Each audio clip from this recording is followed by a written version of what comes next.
Okay, functions of random variables.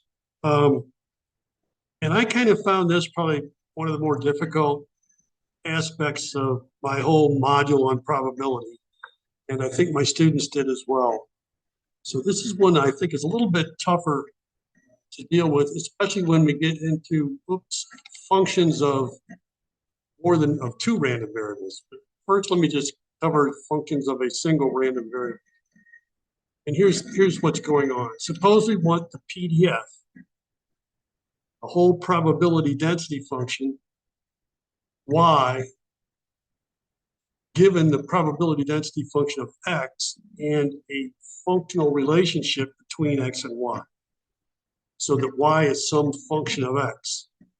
And we're given the PDF of x. What is the PDF of y? Here's in general how we go about it. First, we find the CDF, the cumulative distribution function of y. And let's look at this. We find this CDF, the capital F here, of y. What does that mean?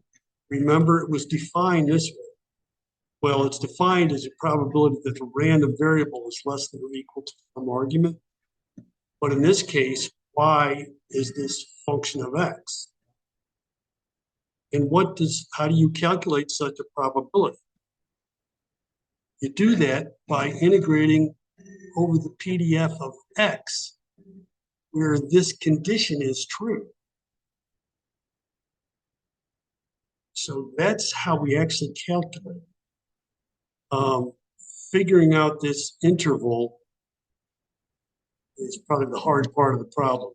Then once we have this CDF, we can find the PDF just by taking the derivative of this guy. So the hard part is kind of doing this integral, but really coming up with where do you take the interval of the integral? Let's do an example. Let's say y is just equal to x squared, and x is uniformly distributed from -1 to 1. So it helps to sketch. Usually it helps to sketch. So let's see, you have x and y. So this is y equals x squared is this parabola. And x only goes from -1 to 1. So let's see. For any given y, y is going to, let's see, if x goes from -1 to 1, y can only go up to 1. And it's always between 0 and 1. And there's a corresponding region then. The absolute value of x is less than or equal to the square root of y. If you give it some y, then x, if you give it some y between 0 and 1, say here, then x will go from there to there, and that is the minus square root of y, and that's the positive square root of y. So by the procedure, we're looking for this CDF. It means this or this. And what that means is you take this integral, and what are the limits? It's where the absolute value of x is less than or equal to square root of y. What's the PDF of x? Well, it's just uniform from -1 to 1. It's an extent of 2, so the height has to be half of that, or 1/2 rather. So that's that 1/2. And we're integrating from minus square root of y up to square root of y. There's the integral we take. Y to the 1/2. So now to find the PDF, you just take the derivative of this guy. And there we go.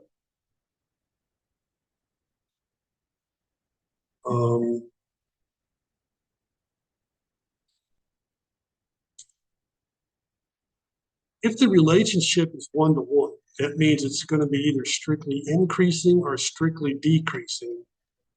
Then you could find this inverse function. Y is a function of x.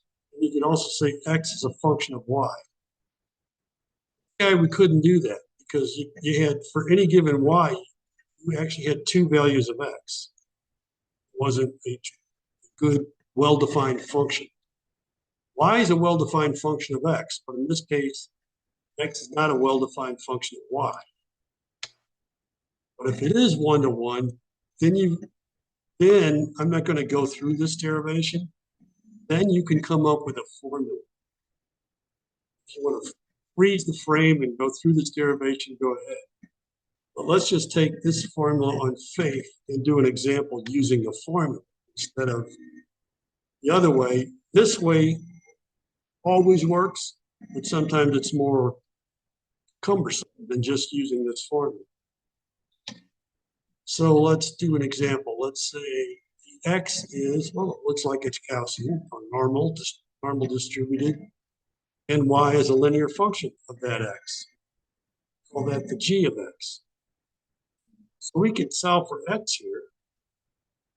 X equals this guy, just do a little bit of algebra, subtract off the b and divide by a. So that is our h of y. We can express x as a function of y. And let's see, here's the formula. So we need dx dy. Well, that will just 1 over a. F is this guy up here, but now instead of putting in x, we put in this inverse function, which was this guy. So where we had x up here, we put in this guy. So here's what we have. And this was 1 over a. So we could rewrite that exponent this way. And from there, we can see that this is another Gaussian where the mean is this a mu plus b, and the variance, sigma squared, is this a sigma quantity squared. So yay, verily, it's another Gaussian. We did it. We proved it in this case. We hadn't proved it before. We just stated it. That if you do if you do a linear combination of a Gaussian random variable, you get another Gaussian random variable. So this proves it for the scalar case, or for a single random variable.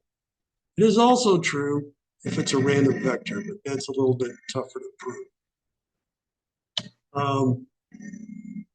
We'll do functions of two random variables next, which is kind of one of the hardest subjects in all of this module. And I'll save that for another video.